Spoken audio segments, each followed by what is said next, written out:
Friend, તમારા માટે હું નવો વિડીયો લઈને આવ્યો છું ઇડલીના દાબડા ભજીયા બનાવવા। આપણે ખીરુંમાંથી પહેલાં ઇડલી બનાવશું મિત્રો। જુઓ ફ્રેન્ડ, આપણી ઇડલી રેડી થઈ ગઈ છે।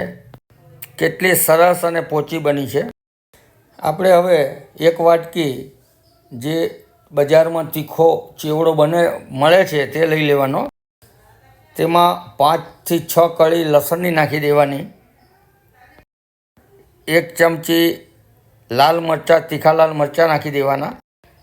તેની અંદર એક અડધું લીંબુ નીચું નાખવાનું મિત્રો। ચેવડામાં મીઠું હશે જ એટલે માપસર મીઠું નાખી દેવાનું, જોઈએ એવું નહીં જેવું પાણી નાખી અને પીસી નાખવાનું। જુઓ મિત્રો, આ ટાઈપનું પીસવાનું રહેશે। હવે મિત્રો, આપણે જે ઇડલી રેડી કરી હતી એને ચપ્પુ વડે 1ના 2 ભાગ કરી આ ટાઈપની કટિંગ કરી નાખવાની વચ્ચેથી।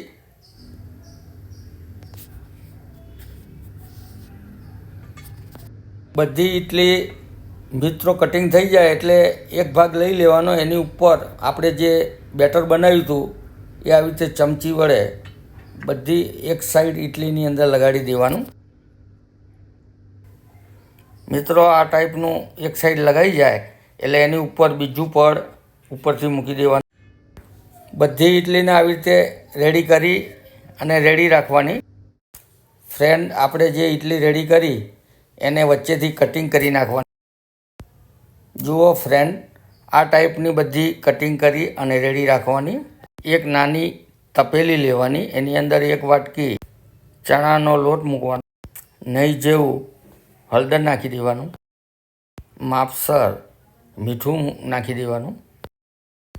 ધીરે ધીરે પાણી નાખી અને કણી ન પડે એ ટાઈપનો લોટ રેડી કરવાનો। આ ટાઈપનો લોટ રેડી કરવો રહેશે। ફ્રેન્ડ, એક તવીમાં તેલ ગરમ કરવા મૂકવાનું અને તેના ભજીયા રેડી કરવાના રહેશે।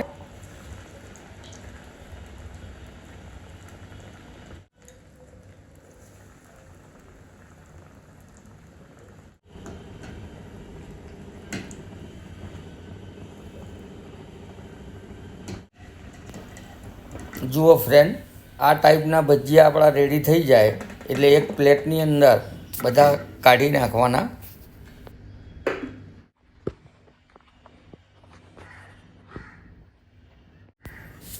ભજીયા થોડાક ઠંડા પડે એટલે વચ્ચેથી આ પ્રમાણે કટિંગ કરી નાખવાના બધા ભજીયાને।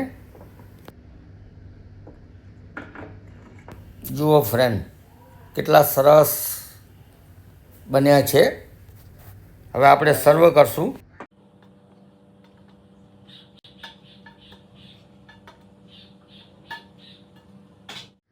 ઇડલીના દાબડા ભજીયા રેડી થઈ ગયા છે મિત્રો।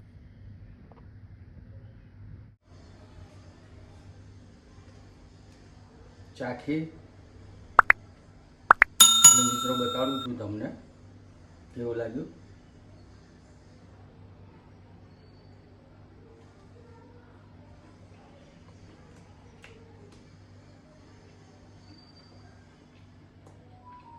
ખરેખર બહુ મસ્ત લાગ્યું છે મિત્રો। તમે પણ તમારા ઘરે બનાવજો। મારો વિડીયો સારો લાગે તો લાઈક આપવાનું અને શેર કરવાનું ભૂલતા નહીં મિત્રો। નમસ્કાર।